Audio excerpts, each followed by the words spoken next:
This morning we caught a super lucky break. The snowstorm from yesterday was a nothing burger. It was a Yama burger, or hamburger, whatever it was. I'll be done shoveling snow in less than 20 minutes. Clean off the porch, scoop the pond, and I want to get the wheel primed today. I want to prep it. I got to backmask it and get it primed. Maybe 2 coats, see how the day plays out, and see the temperature's already up over freezing, so I don't want to waste any time. One of the things today, while paint is drying, I have 2 things. I have parts to polish. What I'm doing, I'm looking around here if there's any other parts I want to take off to clean or polish, because what'll happen is between coats of primer, I'll have a couple hours while that parts are sitting under a heating vent. And the snow, oh my God, not much. There's only maybe 2 inches the most. I'll be done here in 20 minutes. And the main thing will be to get the table cleaned off. See, one of the problems of painting right here is if the wind is blowing in this direction, the melted snow comes off the roof and it lands right here. So I may not even be able to paint here today. I may have to find a new spot. I don't know yet.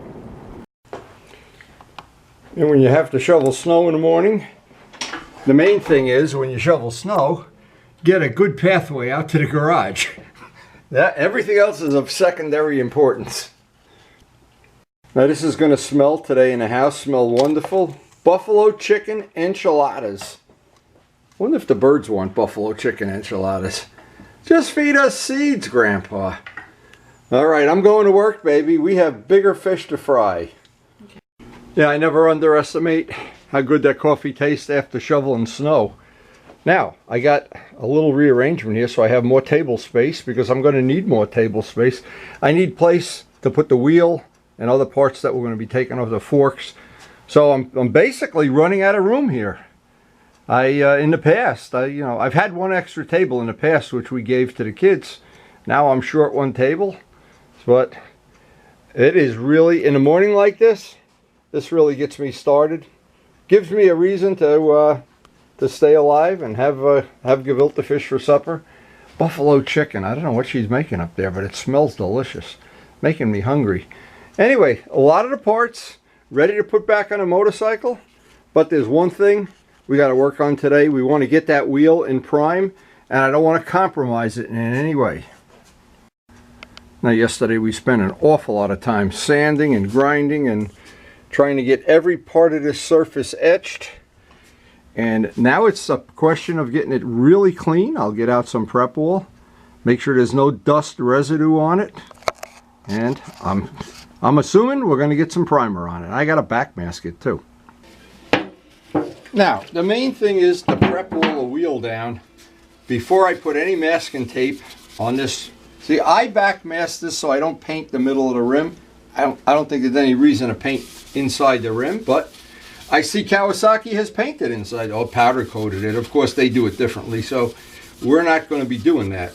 But before I get my backmasking done, I went over this yesterday, but I can see there's still some fingerprints on it. And I'll do that. You can see how much is coming off. I'll do it until the rag comes out clean. And this may take 10-15 minutes. I don't know. I don't really care, because this is the most important part of getting the paint to bond. Now, I've wrestled with the idea because I haven't painted a powder coated wheel like this before.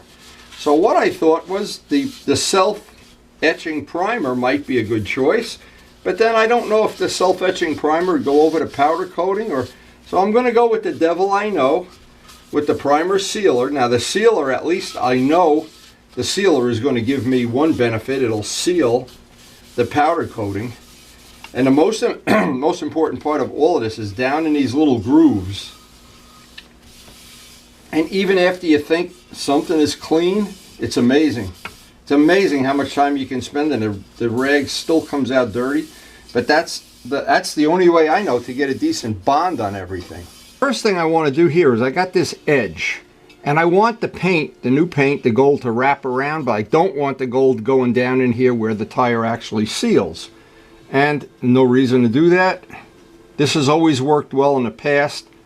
I never have had a wheel that I've had any kind of issues with the edges. So the start of this whole procedure, real easy. I want to just go, if you can see what I'm doing, I want to go around the whole edge. And I'm not looking to build a paint bead. I just want to make it a nice 1/4 inch. This is 1/4 inch tape. A nice 1/4 inch bead. So I have both of the edges masked. And that's just going to give me an edge. And now I want to get some tin foil and some masking tape. And I like the easy way, just put masking tape on the whole thing. I like to just put tin foil around the whole thing and then seal each side with tape. Now this is probably a little bit of overkill, but it's worked well in the past, and it's the devil I know. Now, once this is backmasked, I also have to backmask the stand because I don't want to get the stand. I try to clean the stand after every time I use it. Sometimes that works, sometimes it doesn't. So we're going to, obviously every one of these bites is an adventure of some kind. Now, because I'm dealing with powder coating for the first time, normally I had, and even on the FZR, I just took all the paint off, all the powder coating up. It was unnecessary, and it would have added 20 hours to the job, and there would be no benefit that I could see. So we're going to find out if this is going to work the way I expect it will.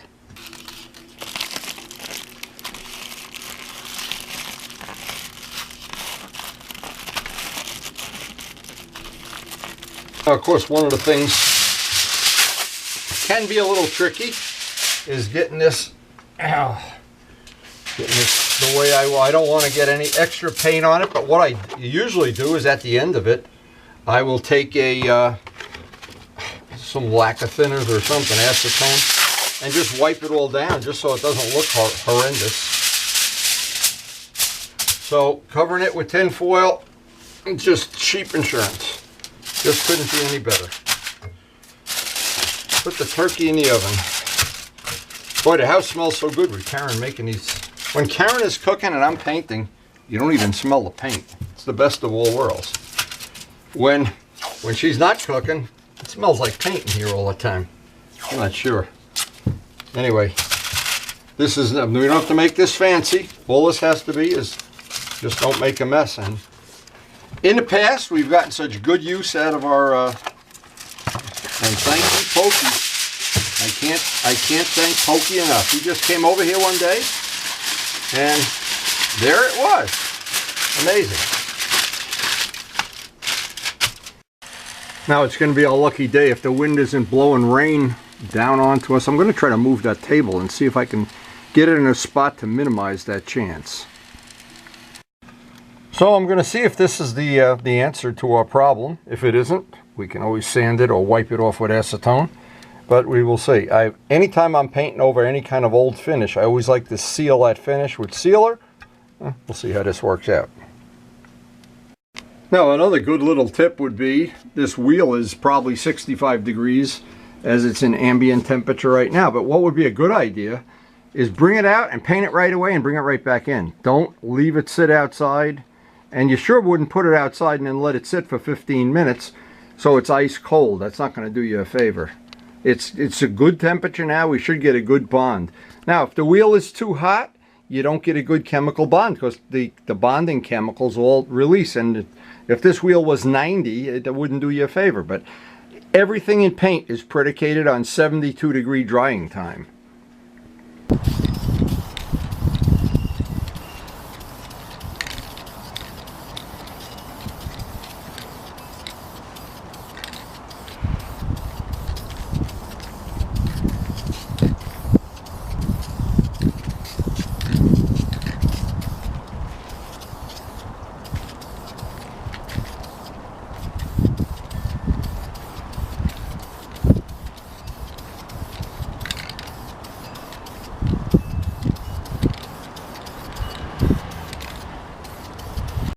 Now, as with everything in life, as with everything in painting, there's a couple little tricks. Trick is get the primer on thin, even coats. Don't try to get it all globbed on in one cut. Now, what I do is I try to spin the wheel one way, and that gets down into the spokes, into the ridges, into all these little nooks and crannies. Then come to the other side and get this side. See, we'll get that side. See, I'm looking for spots I've missed before I rotate the wheel, because once I rotate the wheel this way, then I've got to reverse that. So I can reverse it, and I reverse it, of course, because the wind is blowing in this direction. Hopefully it'll blow any raindrops that won't be in my paintwork. So anyway, looks like even the sun came out here today. Who knew? If we can get the primer on this today, I'll be thrilled.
Then we're going to bring that first coat in and obviously let it dry well in a nice 65-degree cellar.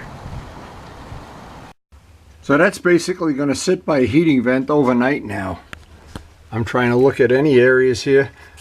In the morning I'll decide, once it dries, if it needs to be sanded. There's a possibility we'll want to put a second coat on. And we also have to know that we're done with this snowstorm here. See, I wanted all those little areas in there to be nice.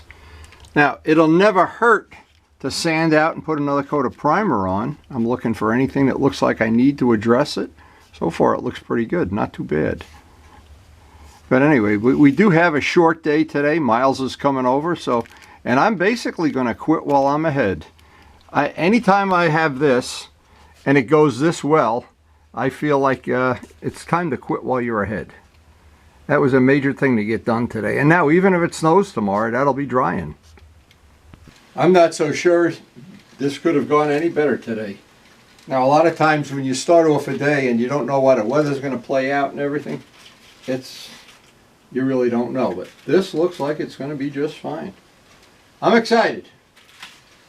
We'll see how that dries up tomorrow. If it needs to be sanded, maybe we'll sand it out, put a second coat on. And then the big day, I want to wait for a day where the weather's going to be good and get that gold on. I'm really excited about that. And we're doing this whole project as if time didn't exist. It doesn't really matter. Right now, look at the day. What ride could you go on today? A snowmobile ride? You know. So anyway, real happy. That wheel is going to be a piece of artwork when I'm done with it, hopefully. That word hopefully is big. So anyway, hope you did enjoy the video. We're going to get our grandson. Thanks for watching.